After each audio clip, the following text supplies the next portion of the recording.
Welcome to Skyrocketing Your Rates Without Fear of Rejection. We began this course by talking about the importance of repeat business from high-quality clients.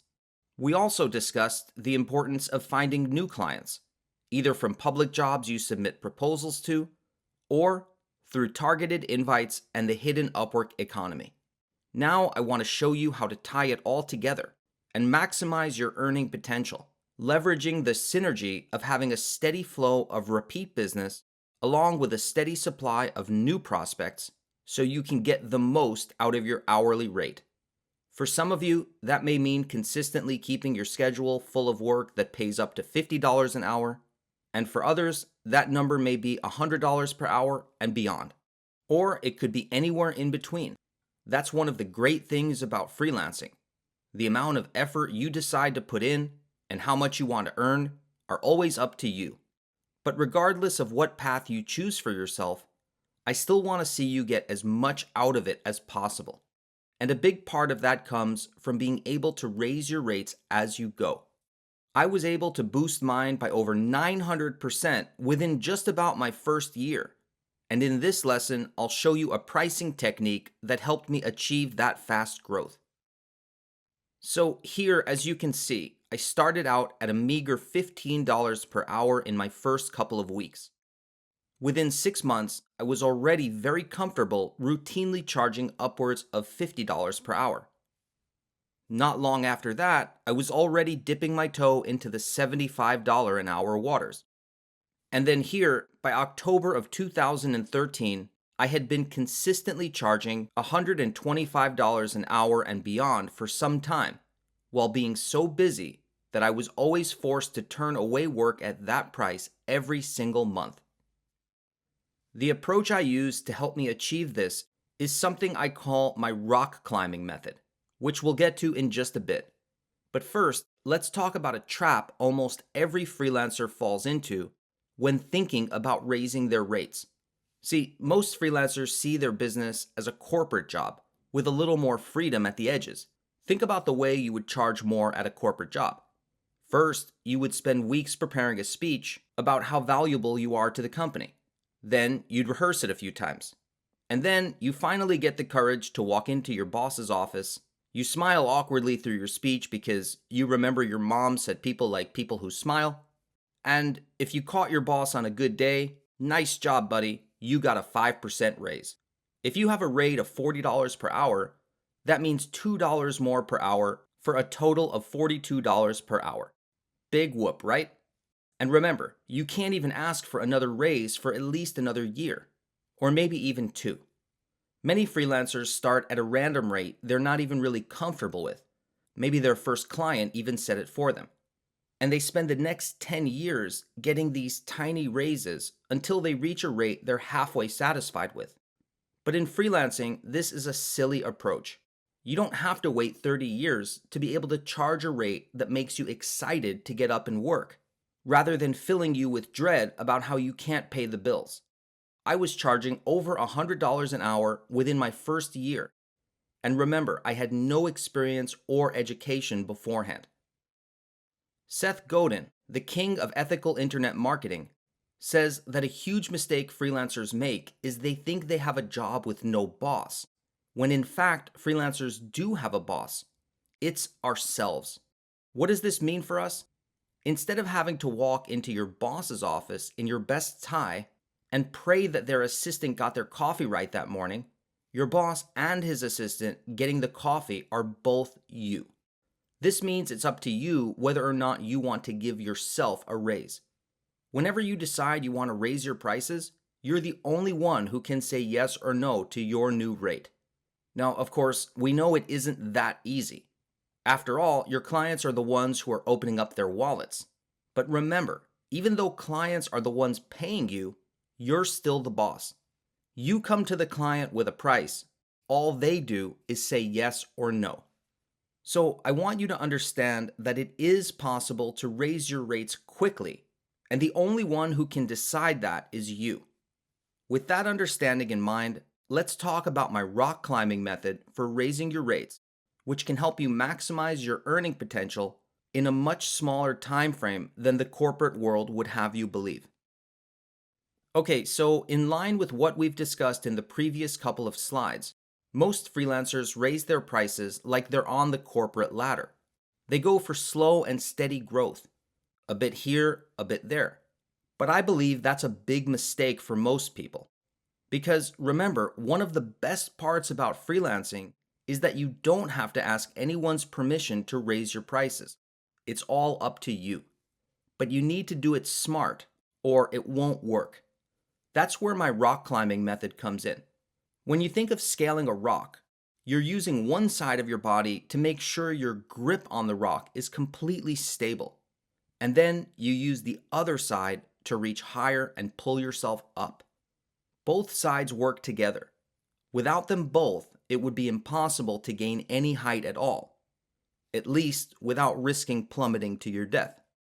Here's how that translates to freelancing. I devote a good chunk of my time to ensuring I have plenty of repeat business. This gives me the stability of a regular income, while I devote the rest of my energy to getting new customers, which, as I'll show you in a minute, is what allows me to reach higher and raise my prices. This approach has worked exceptionally well for me, and the key is to have both that steady stream of repeat customers as well as a steady supply of new clients. Let's talk about why that is. Okay, so you already know that repeat business is one of the cornerstones of a successful freelancing career. But while repeat business does offer you the opportunity to earn consistent income, it isn't likely to lead to a high income on its own. That's because it's much more difficult to raise prices on an existing client than it is to find a new client who's willing to pay more. This is mainly because of a psychological effect known as anchoring, which we talked about in the previous lesson. As you'll recall, it's basically a fancy way of saying that people tend to become mentally attached to a price they're already used to paying. This is why you're unhappy when the price goes up on gasoline, the food at your favorite restaurant, or anything else, regardless of the item's true value. So when it comes to repeat clients, it's relatively easy to occasionally raise your prices incrementally, but it's very difficult to make significant jumps in pay scale that way. To do that, you need to bring on new clients and anchor them in at the higher prices right from the start.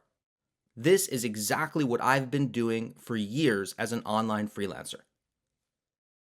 You see, even though repeat business isn't likely to lead to a high income on its own, you can leverage it to raise your rates when you combine it with new clients you're picking up along the way. And again, you can do this quicker than most corporate-minded people would tend to believe. Let's go into more detail about this. When most freelancers think of raising their rate 25%, 50%, or even 100% or more, it sounds like a risk. And if done without the proper planning and strategy, then it certainly is risky, because you're just hoping that clients say yes and agree to your new price. So there's always that risk of rejection that could potentially put a dent into your income. But what if I told you you could jack up your prices 25% without any sort of risk at all? That is exactly what my rock climbing method does. Because remember, using this approach, you already have plenty of repeat work on your hands from existing clients. So you're not worried about where your next paycheck is coming from. You already have a few clients who love you and aren't letting you go. Now you're in an incredible position because you can still go out and find new work, except you can quote higher prices than you're used to, and you can do that with impunity, knowing that you still have plenty of work even if the client says no. Let me show you a perfect example of this. Check out the following email I received from a potential client one evening. Let's talk about what's happening here. This client found me on Upwork, which was then known as Elance, and invited me to apply for his job. Unfortunately, I declined due to being too busy with other projects, but he liked me enough to find my website and send me an email asking me to reconsider. This left me in the perfect position to charge more than I was used to charging in a situation like this. Because if he says no, I don't really care, since I already have plenty of work on my plate. And if he says yes, then I effectively get a pay raise. So this is a total win-win situation for me. As you can see here, I ended up charging him $2,000, and that was for about 3 days worth of work. This was 33% more than I was used to charging. And it all happened because I was in a position where I had the stability of not needing the work, as well as the power to climb the pay scale at my own pace. This allowed me to set a new benchmark in my prices for web copy, since I could now credibly charge new clients this same amount. And by the way, in case you're wondering, this client became a repeat customer too. One of the nice surprises about charging premium prices is that I found the more I charge, the happier clients tend to be. Let's talk about why this client was willing and happy to pay a higher price than what I charged before. Let's say I normally charge $250 per page of web copy, and I want to try quoting $300 a page. That's a 20% increase right there. So why would clients agree to that? Well, for one thing, it's really none of a new client's business what you charged before. They probably won't even check. And even if they do, they likely won't care. I mean, they expect you to raise your rates over time. When you eat at a restaurant for the first time, do you wonder or care about what they charged 6 months or a year ago? Of course not. And neither do high-quality freelance clients. When I first started charging $50, $75, and even $100 per hour, I was terrified that clients would look back through my history, see that I'd charged 1/8 of that before, and call me out on it. But guess what? That never happened. Seriously, never once has this happened. And I've earned hundreds of thousands of dollars this way. And remember that throughout this course, we've talked about ways to make sure you stand in a league of your own compared to your competitors. So really, the only person defining your price to your clients is you. So to reiterate, the rock climbing method consists of 2 parts. There's stability and there's growth. The first step is that you want to try and turn as many clients as possible into repeat customers, since that's what keeps you stable. Remember, before you can reach up and grab a higher piece of the rock, we first and foremost want to make sure you are standing on solid footing. In freelancing, there is no safety net, so it's up to us to put ourselves in a position to win. Then, once you've secured yourself with enough repeat business to where you don't really need new work at the moment, you want to leverage that income stability in order to raise your prices as often and as high as you can.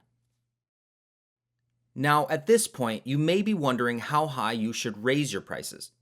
I'm going to answer that with a quick story. I was once trying to lose some weight, and after 6 months of trying, I'd lost only 10 pounds. When I mentioned it to my personal trainer, he said it didn't really matter. All that mattered was that I was moving in the right direction. In other words, progress is progress. If you're moderately busy, you may decide to charge a new client 10% more than what you're used to. If you're extremely busy with regular work, then you might go for a 50% bump or even more. The point is, if your income is headed in the right direction, up, then it's only a matter of time before you reach the top of the rock. Will it be easy? Of course not. Nothing worthwhile ever is.